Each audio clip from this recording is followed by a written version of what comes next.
Minaben Amrabhai, union પ્રમુખ સુઈગામ, આંગણવાડી કર્મચારી સભા ગુજરાત હેઠળ અમે આજે 3 દિવસથી ધારણા પર બેસી રહ્યા છીએ અને અમારી સરકારશ્રી જોડે માંગણીઓ છે. એ અમારી માંગણીઓનો ન્યાય આપે.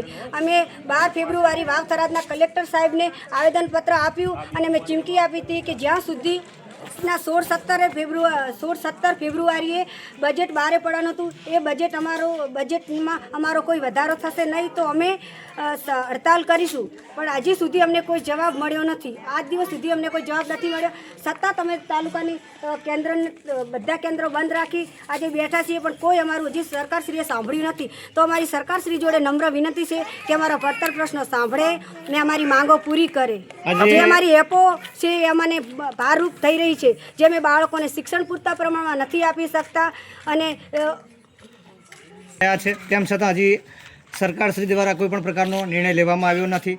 અને તમે જે આવેદનપત્ર આપ્યા પછી પણ તમે ચીમકી આપી છે, તમારી કદાચ જો માંગ સંતોષવામાં ન આવે તો તમે કયા કયા પગલાં ભરી શકશો? જ્યાં સુધી અમારી માંગ પૂરી કરવામાં નહીં આવે ત્યાં સુધી અમે હડતાલ ચાલુ રાખશું. અને કોઈ નિશ્ચિત પ્રકારની હડતાલ છે કે ચોક્કસ પ્રકારની ચોક્કસ હડતાલ છે. ઓકે.